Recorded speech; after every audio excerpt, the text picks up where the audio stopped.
Salve Maria! Estamos começando agora o vídeo 9 da leitura do Catecismo Maior de São Pio X. Peço desde já que você, se ainda não inscreveu no canal, que se inscreva. Se tiver qualquer dúvida, não deixe de colocar nos comentários. Muito importante não deixar as dúvidas aí paradas. Coloque nos comentários que a gente vai organizar para uma catequese posterior com o padre. Façamos uma breve oração em nome do Pai, do Filho e do Espírito Santo. Amém. Divino Espírito Santo, fonte de ciência, iluminai a minha alma e a minha inteligência. Em nome do Pai, do Filho e do Espírito Santo. Amém.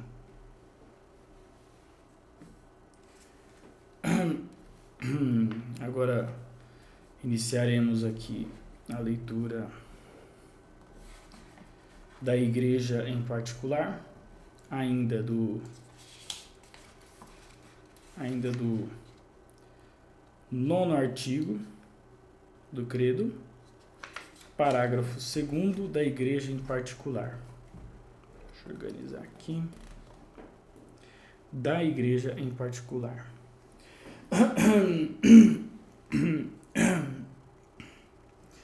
Desculpe. Que é a Igreja Católica? A Igreja Católica é a sociedade ou reunião de todas as pessoas batizadas que, vivendo na terra, professam a mesma fé e a mesma lei de Cristo, participam dos mesmos sacramentos e obedecem aos legítimos pastores, principalmente ao Romano Pontífice.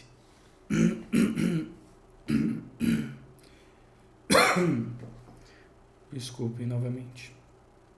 Dizei precisamente o que é necessário para alguém ser membro da Igreja.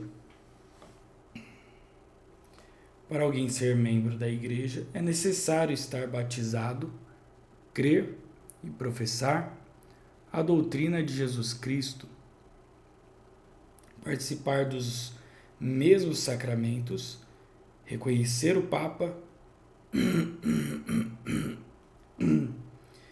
e outros legítimos pastores da Igreja. Quem são os legítimos pastores da Igreja? Os legítimos pastores da Igreja são o Pontífice Romano, isto é, o Papa, que é o pastor universal, e os bispos. Além disso, sob a dependência dos bispos e do Papa, tem parte no ofício de pastores os outros sacerdotes e especialmente os párocos. Por que dizeis que o Pontífice Romano é o pastor universal da Igreja?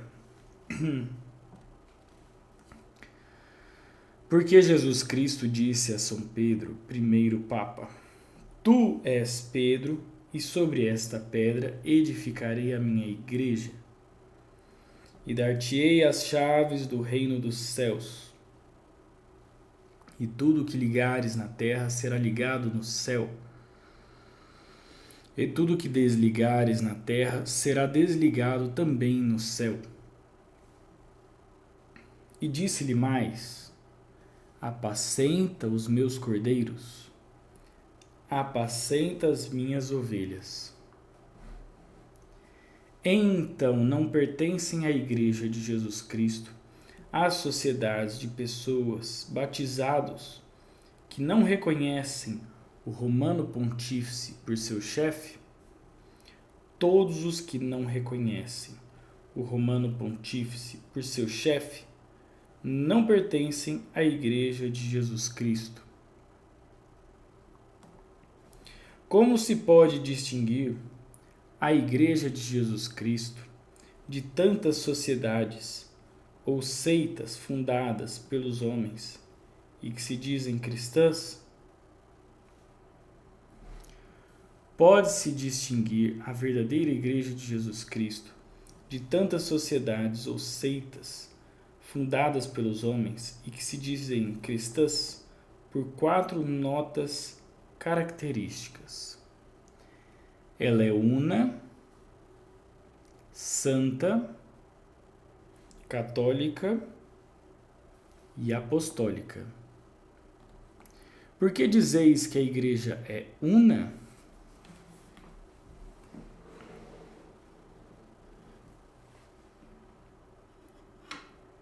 Digo que a verdadeira igreja é una porque os seus filhos, de qualquer tempo ou lugar, estão unidos entre si na mesma fé, no mesmo culto, na mesma lei, na participação dos mesmos sacramentos, sob o mesmo chefe visível, o Romano Pontífice. Não poderia haver mais de uma igreja? Não pode haver mais de uma igreja, porque assim como há um só Deus, uma só fé e um só batismo, assim também não há, nem pode haver, senão uma só igreja verdadeira. Mas não se chamam também igrejas o conjunto dos fiéis de uma nação ou de uma diocese? Chamam-se igrejas também o conjunto dos fiéis de uma nação ou de uma diocese, mas são sempre porções da Igreja Universal e formam com ela uma só igreja. Por que dizeis que a verdadeira igreja é santa? Chamo a verdadeira igreja de santa porque Jesus Cristo, a sua cabeça invisível, é santo. Santos são muitos dos seus membros, santas são a sua fé e a sua lei, santos os seus sacramentos, porque fora dela não há, nem pode haver verdadeira santidade. Por que dizeis que a igreja é católica? Chamo a verdadeira igreja de católica, que quer dizer universal, porque abrange os fiéis de todos os tempos, de todos os lugares, de todas as idades e condições, e porque todos os homens do mundo são chamados a fazer parte dela. Por que a igreja se chama também apostólica? A verdadeira igreja chama-se também apostólica, porque remonta sem interrupção até aos apóstolos, porque crê e ensina tudo o que creram e ensinaram os apóstolos, e porque é guiada e governada pelos legítimos sucessores dos apóstolos. Porque a verdadeira igreja se chama também romana? A verdadeira igreja chama-se também romana porque os 4 caracteres da unidade, santidade, catolicidade e apostolicidade se encontram só na igreja que tem por chefe o bispo de Roma, sucessor de São Pedro.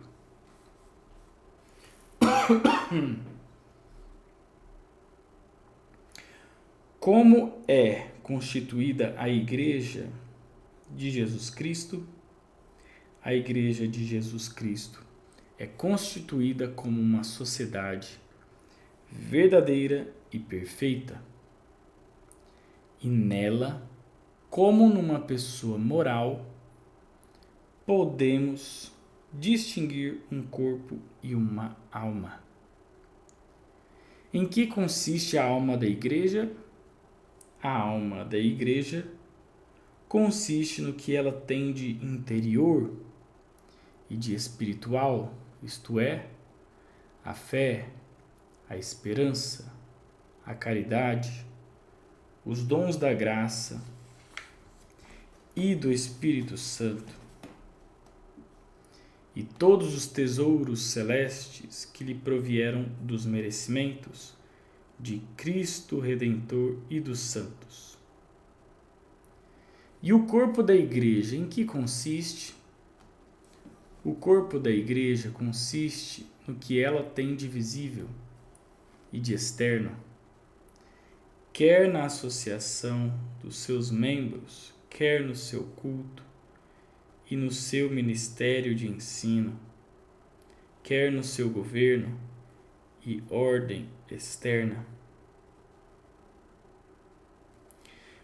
Para nos salvarmos, basta sermos de qualquer maneira membros da Igreja Católica? Não basta para nos salvarmos o sermos de qualquer maneira membros da Igreja Católica, mas é preciso que sejamos seus membros vivos. Quais são os membros vivos da Igreja?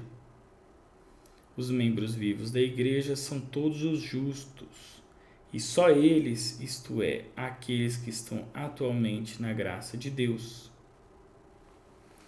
Quais são nela os membros mortos? Membros mortos da Igreja são os fiéis que estão em pecado mortal.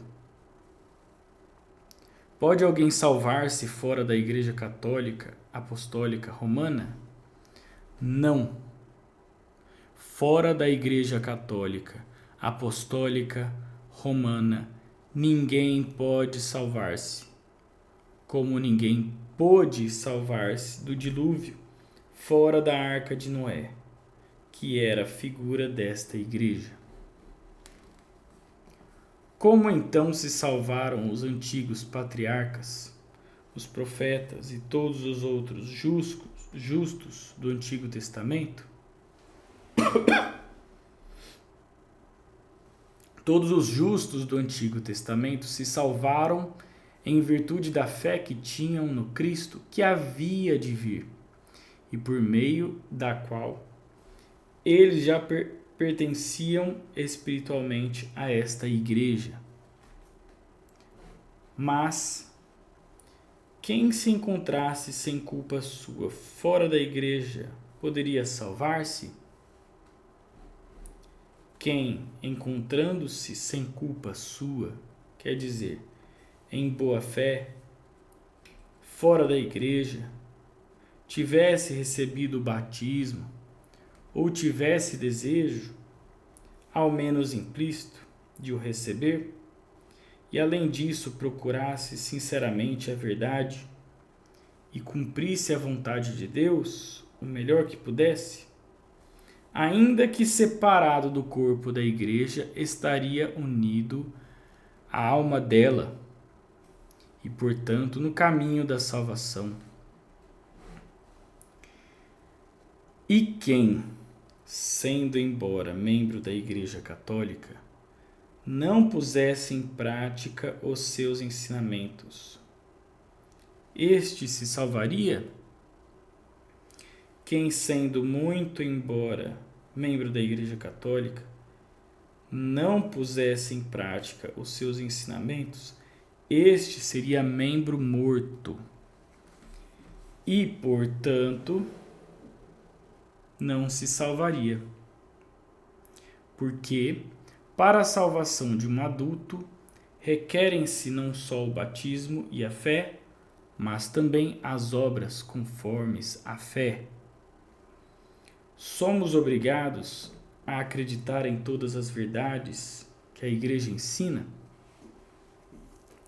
Sim, somos obrigados a acreditar em todas as verdades que a Igreja nos ensina, e Jesus Cristo declarou que quem não crê já está condenado. Somos também obrigados a fazer tudo o que a Igreja manda? Sim, somos obrigados a fazer tudo o que a Igreja manda, porque Jesus Cristo disse aos pastores da igreja: quem vos ouve, a mim me ouve, e quem vos despreza, a mim me despreza. Pode enganar-se a igreja nas coisas que nos propõe para crermos? Não. Nas coisas que nos propõe para crermos, a igreja não pode enganar-se, porque, segundo a promessa de Jesus Cristo, é sempre assistida pelo Espírito Santo. A Igreja Católica é, então, infalível? Sim. A Igreja Católica é infalível. Por isso, aqueles que rejeitam as suas definições perdem a fé e tornam-se hereges. A Igreja Católica pode ser destruída ou perecer? Não. A Igreja Católica pode ser perseguida, mas não pode ser destruída nem perecer. Ela há de durar até ao fim do mundo, porque até ao fim do mundo Jesus Cristo estará com ela, como prometeu. Por que a Igreja Católica é tão perseguida? A Igreja Católica é tão perseguida porque assim foi também perseguido o seu divino fundador, e porque reprova os vícios, combate as paixões e condena todas as injustiças e todos os erros. Há outros deveres dos católicos para com a Igreja? Todo e qualquer cristão deve ter para com a Igreja um amor ilimitado, considerar-se feliz e infinitamente honrado por pertencer a ela, e empenhar-se pela glória e aumento dela por todos os meios ao seu alcance.